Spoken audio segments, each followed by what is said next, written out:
LTAD itu kan bagaimana sih proses panjangnya pembekalan seorang atlet. Ada riset yang mengatakan bahwa seorang atlet itu dibentuk selama 10.000 jam atau 10 tahun. Yang jadi repot ketika kita berdiri sendiri, tapi pemerintah nggak mendukung, federasi nggak mendukung, apa yang mau kita lakukan? Nggak bisa juga. Karena penyerapannya itu di poin usia 9 sampai 12 tahun. Penyerapannya paling cepat di situ. Tapi bagaimana kita mengolah? Ini ada bumbu-bumbunya, ini ada bahan bakunya, kita jadikan sesuai yang cocok dengan kemampuan mereka. Bagaimana untuk tahu yang cocok? Ya kita harus mampu mengukur. Mengukurnya dengan apa? Dengan ilmu yang ada, dengan pengetahuan yang ada. Nah, ini yang saya bilang kemarin, jadi objektif, bukan subjektif. Ini sama seperti generasi pandemik yang kena 2 tahun kemarin. Kekayaan gerak mereka lebih sedikit. Suara ini kan sifatnya ini anugerah. Tidak semua orang diberikan suara yang sama, begitupun kecepatan, begitupun serabut otot, begitupun gennya, begitupun tipe tubuhnya. Nah, ini juga kita nggak tahu apakah anak ini bisa jadi atlet futsal kah? Ada parameternya. Jaga api, jangan memadam. Kaitan dengan LTAD itu kan bagaimana sih proses panjangnya pembekalan seorang atlet gitu. Jadi ini proses semua yang terkait dengan perkembangan si atlet, materi yang diberikan dari waktu ke waktu, itu yang disebut LTAD sampai nanti pada batas waktu tertentu. Misalkan ada riset yang mengatakan bahwa seorang atlet itu dibentuk selama 10.000 jam atau 10 tahun, tapi dengan porsi-porsi yang khusus gitu, khusus pada usianya. Dan usia pun bukan hanya angkanya aja, bukan usia normalnya dia, tapi usia fisiologis. Jadi kalau memang kita sebenarnya bicaranya kalau LTAD ini pasti kaitan juga dengan negara sebenarnya. Nggak bisa kita sendiri atau RW kita sendiri, itu nggak bisa, sulit kalau seperti itu karena semua saling berkaitan. Makanya kalau kita mau lihat, sebenarnya kita bisa tarik dari definisi latihan aja. Mungkin teman-teman bisa simpan kata-kata kunci itu, definisi latihan itu seperti apa, ada yang namanya strukturnya, ada namanya berkembang. Nah, yang repot ini kan misalkan, makanya kemarin saya khawatir teman-teman itu ngelatih juvenil, tapi di fase sebelumnya apakah terbangun dengan baik sesuai porsinya atau tidak kan saya tidak tahu. Nah, terus juga belum lagi nanti target dari sekolah misalkan, katakanlah juvenil itu anak SMA ya. Target dari sekolah itu mau seperti apa? Nah, SDM yang ada seperti apa? Gitu. Terus budayanya seperti apa? Misalkan contoh, ada daerah yang sukanya makanannya manis, ada daerah yang suka makanannya pedas. Ini kan juga beda-beda. Makanya saya bilang teman-teman bisa bikin sendiri apa yang teman-teman bisa buat nantinya yang cocok. Sementara saya nggak tahu target yang dibebankan teman-teman. Jadi LTAD itu nggak bisa sendiri sebenarnya. Kaitan dengan guru olahraga juga ada dengan sekolah. Gitu. Jadi kalau bicara mengenal futsal dengan LTAD-nya, ya udah luas lagi nanti. Gitu sih kalau pandangan gampangnya seperti itu. Jadi menyiapkan atlet misalkan untuk sampai satu level nasional, itu paling tidak anak itu umur 20 sudah top perform. Ketika dia nggak nyampe pada level itu ya dianggap gugur. Tapi ketika dia mau naik lagi level dunia, dia harus sampai pada batasan usia 23. Seperti itu ya yang saya baca seperti itu. Jadi terus kalau misalkan mau ngebangun, kemarin nggak ngebangun, kita harus tahu dulu. Ini kata kuncinya lagi ya, sifat dari fisik itu bagaimana sih, komponen-komponen fisik gitu. Lalu sebelum bicara komponen fisik, bagaimana sifat dari masing-masing komponennya? Misalkan gini, kalau saya bicara suara ya, suara ini kan sifatnya ini anugerah. Tidak semua orang diberikan suara yang sama, begitupun kecepatan, begitupun serabut otot, begitupun gennya, begitupun tipe tubuhnya. Nah, ini juga kita nggak tahu apakah anak ini bisa jadi atlet futsal kah? Ada parameternya. Kalau di kita masih merusak otot dengan biopsi biasanya. Koreksi saya kalau salah ya. Tapi kalau di luar mungkin sudah ada risetnya. Gitu. Jadi kayak yang ada di mana ya? Di Australia mereka sudah bisa. Jadi kalau kita pelatih juvenil doang, terus kita mikirin LTAD, kejauhan menurut saya. Kejauhan. Jadi LTAD itu ada di Kemenpora, ya orang-orang yang, ya banyak sih, pendidikan juga, dunia pendidikan juga. Kadang serba salah, kita pengen siswa SD ini aktif, tapi satu sisi guru penjas dipaksa untuk memberikan angka pada nilai untuk siswa. Ya enggak? Seperti itu enggak kira-kira? Sementara olahraga ini di sekolah ini bukan untuk dinilai sebenarnya, tapi bagaimana mereka aktif dengan mengenal semua olahraga. Kayak zaman kita kecil mungkin ada pertanyaan, apa nama Federasi Renang Indonesia? Bagi saya itu nggak penting. Saya yang penting tahu olahraga, gerak badan saya seperti ini, voli seperti ini, lari seperti ini. Sebenarnya seperti itu. Jadi nggak ada parameter yang harus dapat nilai, nggak ada. Itu sih menurut saya ya. Jadi ini salah satu hal yang nggak nyambungnya antara dunia olahraga dengan dunia pendidikan, gitu. Jadi kalau zaman kita mungkin dulu ada SKJ ya tiap Jumat, bagaimana gerak, gitu. Makanya kalau tambah lagi sama seperti generasi pandemik yang kena 2 tahun kemarin, terutama yang kemarin pandemik itu usia 11-12, sekarang sudah naik usianya menjadi 13-14. Mungkin teman-teman bisa lihat kekayaan gerak mereka lebih kecil, lebih sedikit ketimbang kita. Gitu. Ini kan masalah yang semuanya. Jadi itu dia, makanya saya bilang bahwa teman-teman nanti bisa meracik tim, jangan mengajarkan pemain itu soal sistem, jangan mengajarkan pemain, tapi bagaimana kita mengolah. Ini ada bumbu-bumbunya, ini ada bahan bakunya, kita jadikan sesuai yang cocok dengan kemampuan mereka. Bagaimana untuk tahu yang cocok? Ya kita harus mampu mengukur. Mengukurnya dengan apa ya? Apa dengan ilmu yang ada, dengan pengetahuan yang ada. Nah, ini yang saya bilang kemarin, jadi objektif bukan subjektif. Gitu. Itu, dan sama seperti yang saya lihat waktu teman-teman di sini ada Kensuke, banyak orang yang meniru gaya main Kensuke, sedangkan saya protes dengan gaya main Kensuke saat itu. Karena Kensuke tidak tahu proses yang terbangun pada anak-anak sebelum ini seperti apa. Saya tidak menyalahkan, tapi menurut saya game modelnya ini sangat boros. Sangat boros, akhirnya ditiru oleh banyak orang dan ya terdistract teman-teman. Gitu. Jadi kalau soal LTAD ini udah sulit kalau kita sendiri. Nggak bisa, kita mau sendiri, Pak RT-nya nggak setuju. Anaknya, ya daripada kamu main bola, mending kamu sekolah. Kan susah lagi. Ya mungkin Adam yang ini moderator kita ini kan orang dispora, mungkin lebih tahu lah masalah-masalah LTAD seperti itu. Terus yang selanjutnya soal biomekanika itu gampangnya gini. Bio itu kan biologi.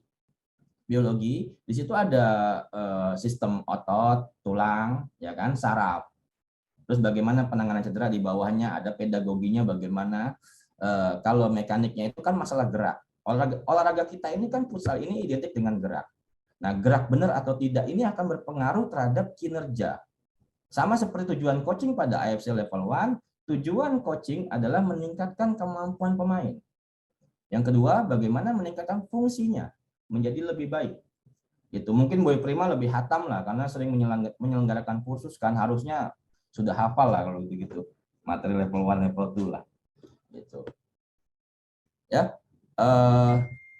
Jadi biomekanik salah satunya pemahaman ini yang penting adalah yang pertama meningkatkan kemampuan, yang kedua bagaimana ketika kemampuan meningkat efektif efisien tapi menurunkan tingkat resiko cedera kalau gerakannya benar. Gitu. Paham ya? Artinya masa bermainnya atlet akan lebih panjang. Ini yang kadang tidak di ini. Nah, pasti akan berpengaruh terhadap kualitas teknik ataupun taktiknya nanti. Sangat berpengaruh kalau kita nggak paham biomekanik. Gitu. Minimal pahamlah gerak yang benar bagaimana, lari yang benar bagaimana. Contoh, kalau lari yang benar, sudutnya termasuk bagaimana nginjeknya, itu akan berpengaruh terhadap kecepatan. Ya, sifatnya kecepatan itu kan sama seperti suara, tapi akan berpengaruh terhadap kecepatan karena gerakannya benar. Yang tadinya 5 langkah jadi bisa 3 langkah, misalkan seperti itu. Terus tidak ngebuang jalurnya, kakinya tidak ngebuang. Gitu. Misalkan nggak ngebuang jalurnya, Nah, ayunan tangannya juga berpengaruh, sudutnya berpengaruh. Ini akan berpengaruh pada kecepatan. Yang kedua, hemat tenaga. Hemat tenaga. Yang ketiga, kalau teman-teman sudah ngambil level 1 AFC, itu ada sistem penciptaan energi. Biasanya ngomongnya ATP segala macam. Ada yang cuma 4 detik kepake, habis itu dia harus diolah lagi. Baru jadi tenaga lagi. Sifatnya beda-beda. Ada yang nanti harus 10 menit. Ya, nanti rumit kan kesana-sananya. Makanya jangan dicampur aduk. Paling tidak yang saya share kemarin di grup, itu ilmu-ilmu yang harus dipelajari oleh pelatih. Semua berkaitan. Itu. Ya, soal biomekanik seperti itu. Makanya juga ada latihan yang mengandung unsur neuromuskular. Kaitan dengan saraf dan otot. Nanti kelihatan, kita bisa lihat dari analisa permainan nanti. Ada lagi pertanyaannya? Jika kurang jelas? Terima kasih. Jadi saran saya, ini pekerjaan yang mesti ada kolaborasi kalau kita nggak paham, ada kolaborasi dengan banyak pihak yang memang paham di bidangnya masing-masing. Atau misalkan kita tanya sama yang ahli biomekanik, kita tanya sama yang ahli fisik, sifatnya fisik bagaimana, nanti bicara juga fisiologi bagaimana, psikologi juga bagaimana. Dari setiap usia beda-beda. Misalkan ini akan terkait dengan program, apalagi yang kemarin ada dari usia Benjamin, terus masuk ke Alevin, infantil segala macam, itu harus tahu. Makanya kayak Verly ini kayak bikin akademi kemarin dari usia bawah sampai usia atas, luar biasa saya bilang. Itu bagaimana saya nggak kebayang orang baru ngambil lisensi langsung bikin akademi gitu kan. Berat ilmunya. Jadi mesti banyak staff di dalamnya. Atau enggak sharing dengan teman-teman yang mengerti. Saya pun bukan ahli. Nanti akan lebih mudah melihat futsal. Apa lagi? Oh, LTAD tanya orang dispora tuh. Orang dispora tuh, moderatornya. Banyak faktor yang nggak bisa diterapin. Ya, memang kalau long term atlet development atau LTAD memang harus bersinergi dengan berbagai pihak. Tidak hanya atlet atau orang tua atau pelatih, tapi kan di situ juga ada organisasi olahraga, ada juga lembaga pendidikan dari SD sampai universitas, dan tentu saja pemerintah. Yang tahu teknis memang di lapangan kadang-kadang itu tidak memahami benar organisasinya atau pelatihnya dan sebagainya. Itu sih paling, Pak Wilan. Jadi sebenarnya maksud pertanyaan itu bukan di LTAD-nya, tapi fase pembinaan ada yang terlewat tuh bagaimana? Harusnya bukan ke LTAD pertanyaannya. Flexibility itu sampai usia berapa sih? Nah, kalau dia geraknya belum benar, terus dia sudah akil balik misalkan, secara fisiologi sudah ada jakunnya, sudah ada perubahan bentuk tubuh, itu gimana kerja kakinya masih bisa nggak? Bisa kita ajarin, tapi mungkin tidak jadi atlet nantinya. Gitu, udah beda lagi. Karena penyerapannya itu di poin usia 9 sampai 12 tahun. Penyerapannya paling cepat di situ. Termasuk masalah materi-materi terkait juga dengan psikologi si anak. Bahwa anak umur segitu pengen menunjukkan sesuatu. Nah gitu. Jadi nggak semudah itu bikin kurikulum kan? Nah dulu. Makanya daripada bikin kurikulum, saran saya memahami pedoman pembinaan. Pedomannya aja buat acuan bahwa anak umur segini misalkan anak 9 sampai 12 itu sudah boleh diajarkan bagaimana menang jumlah. Seperti 2 lawan 1 seperti itu. Ya. Terus misalkan anak 11 12 sudah mau jadi kiper nih, ya mungkin fleksibilitasnya latihannya lebih tinggi ketimbang pemain. Gitu. Bisa lagi kita modifikasi dengan nambah olahraga karate misalkan, itu fleksibilitasnya lebih tinggi untuk kiper ya, tapi ngerinya takutnya nangkep bola dengan kaki kan gitu kayak karate. Jadi banyak cara untuk mensiasati itu, tapi kan yang jadi repot ketika kita berdiri sendiri tapi pemerintah nggak mendukung, federasi nggak mendukung, apa yang mau kita lakukan? Nggak bisa juga gitu. Belum lagi fasilitas yang ada. Jadi kalau skupnya sampai ke LTAD, wah berat. Kecuali emang negara ini mau. Sekarang saya tanya teman-teman yang punya anak misalkan, mau nggak jadi anak menjadi atlet futsal sekarang? Kan gitu.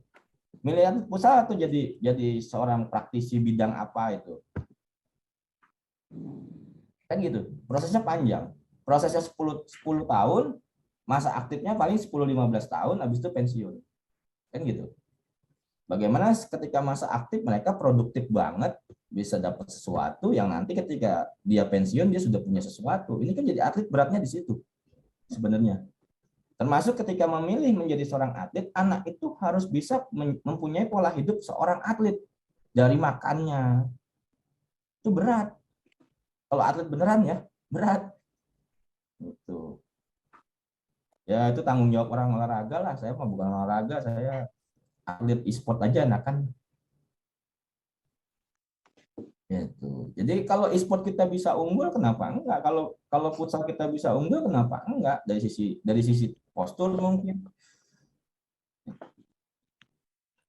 Ketimbang kita main volley, kita kalah sama negara yang tinggi-tinggi. Main basket, kita kalah sama yang tinggi-tinggi. Futsal ini malah bisa Piala Dunia kalau menurut saya. Itu kenapa saya masih suka dengan cabur ini, karena bisa Piala Dunia. Lebih besar kansnya, membanggakan negara. Tapi saya belum lihat cara untuk ke sananya. Formula yang dibuat belum ada. Itu sih kalau, jadi bukan LTAD sebenarnya pertanyaannya ya, tapi fase-fase yang terlewati. Kalau tadi terlalu luas. Yang pasti teman-teman harus memahami dulu bidang-bidang yang terkait, disiplin ilmu yang terkait tentang futsal, tentang olahraga yang teman-teman pilih. Terus ya banyak. Ini di grup siapa sih yang belum masuk? WA-nya bunyi mulu nih.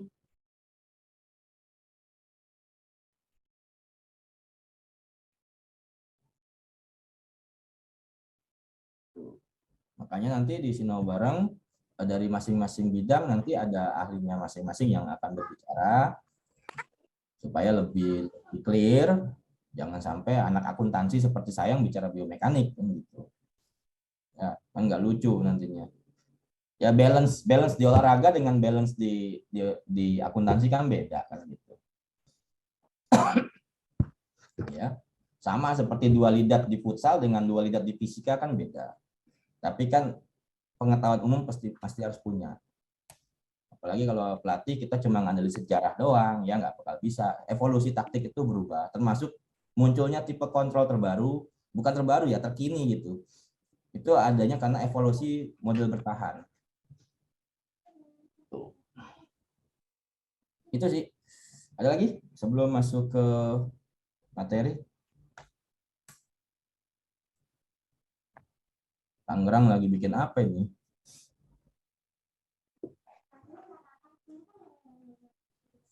Kalau nggak ada kita mulai, boleh? Boleh, boleh.